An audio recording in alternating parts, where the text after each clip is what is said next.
Bonjour à tous les natifs de la Vierge.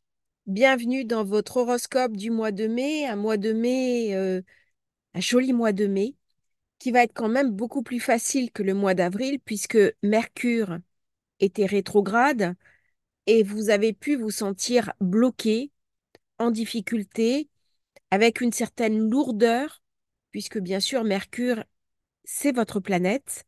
Et donc, tant que Mercure est rétrograde, les choses n'avancent pas comme elles devraient. Pas d'inquiétude. Le mois de mai arrive, avec lui les premiers beaux soleils de printemps, 5 planètes en taureau, le taureau, un signe de terre particulièrement compatible avec vous. Vous allez enfin pouvoir souffler. Alors, je dédie cette vidéo à ma propre fille, que je salue au passage, qui est du signe de la Vierge. Nous commençons le mois. Vénus sera en taureau, la nouvelle lune sera en taureau, c'est dans votre neuvième secteur. Enseignement supérieur, les diplômes, la publication, le marketing. On peut avoir envie de voyage, on peut avoir envie de se déplacer, on peut avoir envie de réfléchir. Tout ça va amener beaucoup de maturité dans votre compréhension du monde. On va pouvoir prendre un petit peu de distance. Mercure, le 16, arrive également dans le signe du taureau. Vous avez pu ressentir un petit peu d'inconfort alors que Mercure était rétrograde dans le bélier, ce qui a pu donner des tensions avec votre entourage, des conflits et des situations inconfortables. À partir du 16, vous allez ressentir une forme d'apaisement qui va vous permettre d'aller de l'avant de manière positive. Avec la nouvelle lune, vous pouvez découvrir des nouvelles opportunités. Il y a un très fort désir d'aller de l'avant. Uranus va amener de l'innovation technologique. Il va amener un besoin de liberté personnelle et dans la neuvième maison, on peut décider de suivre une formation supplémentaire ou de soi-même enseigner et transmettre.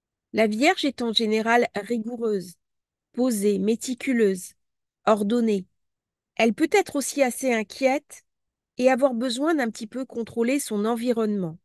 Le Soleil en secteur 9 va jusqu'au 21 mai lui amener de la puissance, lui amener de la réflexion, de la profondeur et la capacité de voir sa vie avec un angle différent.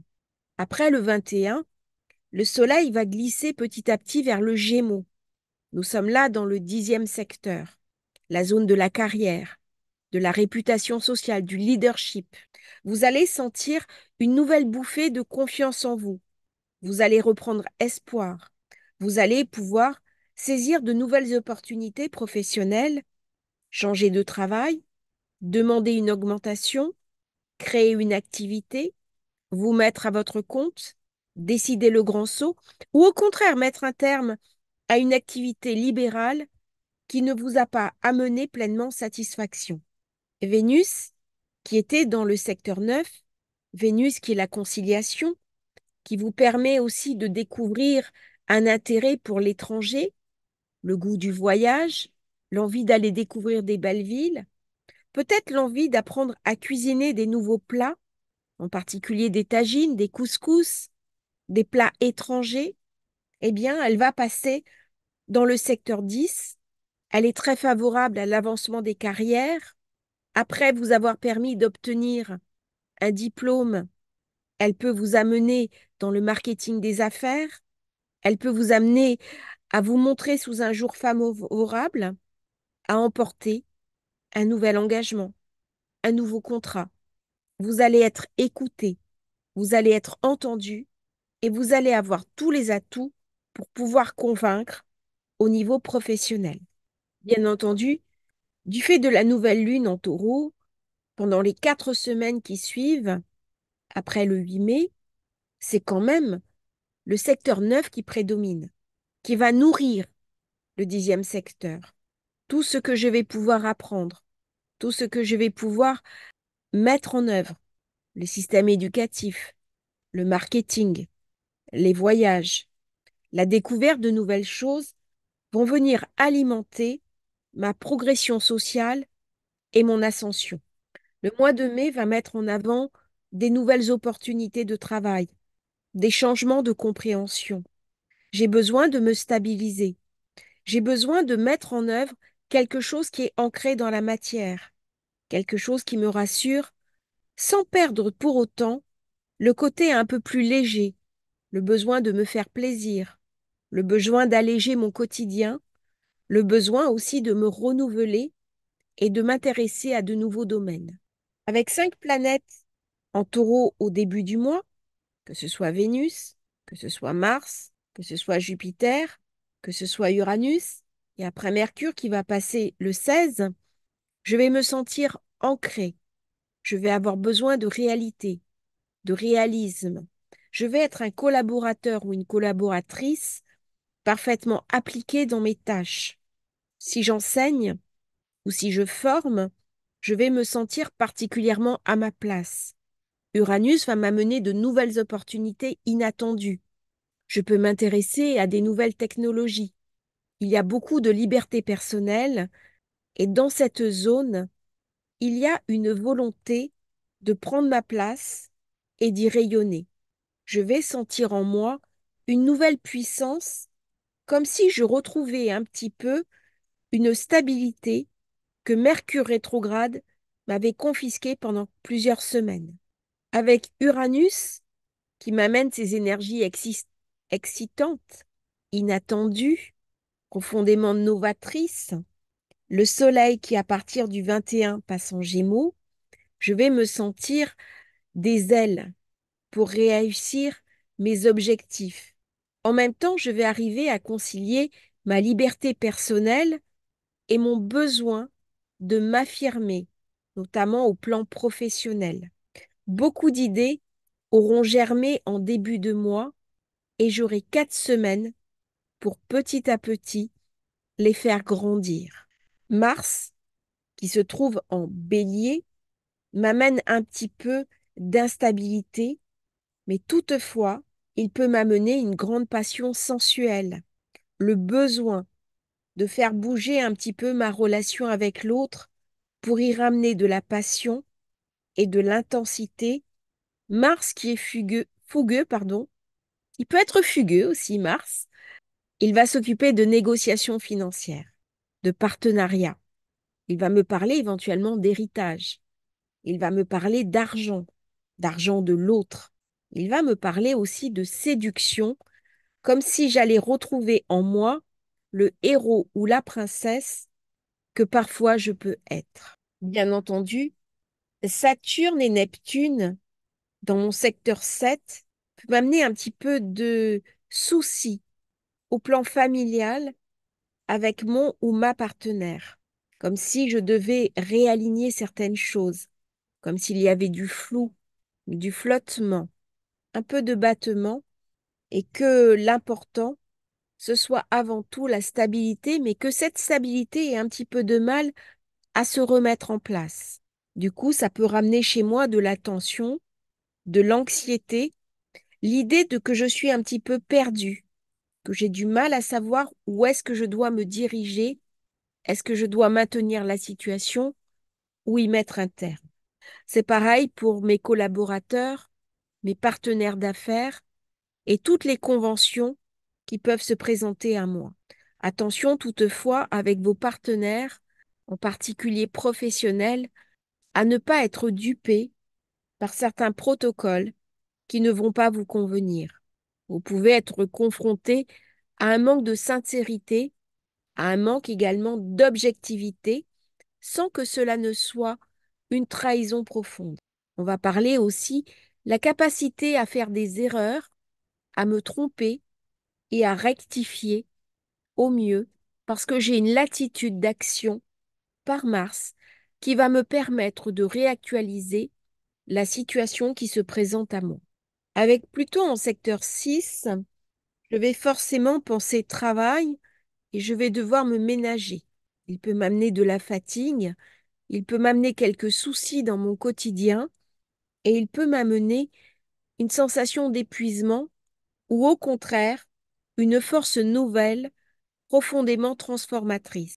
Dans le domaine de mon travail, je vais être amenée à faire des changements, à me repositionner à prendre pleinement confiance en moi pour illuminer le monde de ma petite lumière profondément bienveillante. Il y a une espèce de level, une différence entre la Vierge, qui est un signe plutôt de l'humilité, de la simplicité, et Pluton qui, au contraire, vient amener à l'extrême une sensibilité que je peux avoir du mal à gérer. À la fin du mois, la pleine lune qui va se dérouler en Sagittaire, 2 degrés du Sagittaire, le 23 mai, se fera dans ma secteur 4. On peut vouloir s'occuper de sa maison. On peut vouloir, au contraire, s'évader de la maison. On peut faire des travaux dans sa maison. On peut avoir envie de rayonner dans sa maison. Il est question aussi de lignée familiale, du relation avec nos parents, en particulier avec notre mère. C'est le moment idéal pour remettre des choses à plat, pour clarifier ses ambitions familiales et comment je vais organiser ma vie dans mon foyer. Cela va bien sûr poser la question de la conciliation entre le travail et la vie à la maison. Est-ce que je passe trop de temps dans mon travail? Est-ce que je passe au contraire trop de temps dans ma famille et je sacrifie mes ambitions? C'est le moment idéal pour faire le point sur ses objectifs aussi bien personnels que professionnels et trouver un terrain d'entente et une répartition opportune du temps consacré à ces deux activités fondamentales de ma vie pour me permettre de m'épanouir dans ma carrière sans sacrifier pour autant mes ambitions personnelles. La Vierge est très attachée à son travail. C'est un secteur, un domaine qui est prépondérant pour elle et qui va créer une forme d'équilibre. Avec cette nouvelle lune dans le Taureau, la pleine lune qui est en signe de feu, Mars qui est en Bélier, ça ramène énormément de feu à nos signes de terre. Le feu et la terre sont deux éléments compatibles. On parlait avant des écobuages où on faisait brûler les végétaux afin de créer un humus qui allait fertiliser la terre. Mais Mars le fougueux, l'athlète, le guerrier, peut ramener aussi de la tension et un stress élevé que la Vierge va avoir du mal à gérer. Attention donc, car on peut être stressé à cause de toutes les activités professionnelles, à cause d'un rythme de travail endiablé qui peut venir nous épuiser.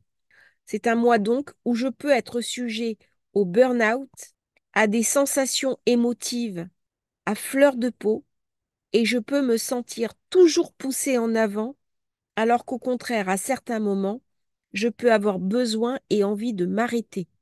C'est le moment de prendre un week-end pour se faire plaisir, car Vénus, en début de mois, se trouve dans mon 9e secteur, et après, elle va glisser à partir du 24 dans le Gémeaux.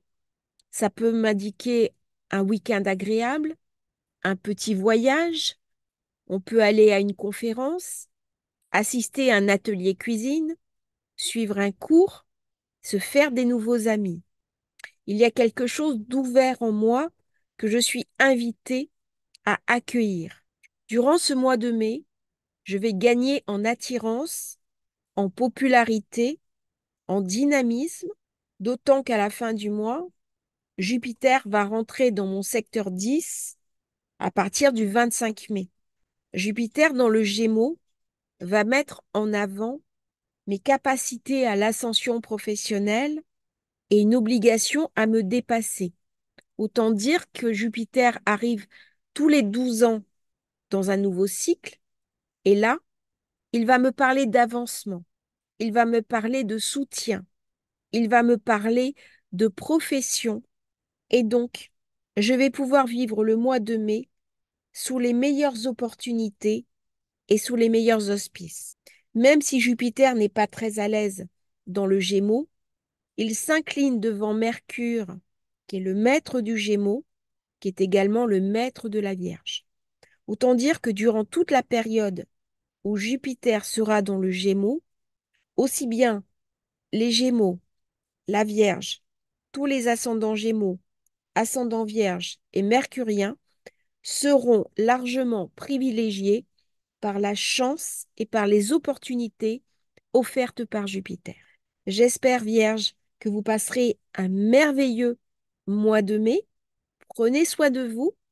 Ne tirez toutefois pas trop sur la ficelle. Prenez des instants pour vous reposer, des week-ends longs, soufflez, car vous allez être énormément sollicité au plan professionnel. Je vous remercie d'avoir suivi cette vidéo. N'hésitez pas à liker, à vous abonner à la chaîne. Et si vous souhaitez commander votre thème de naissance, votre révolution solaire, vous avez le lien dans la description. À bientôt pour un nouveau partage sur Astrologie Facile.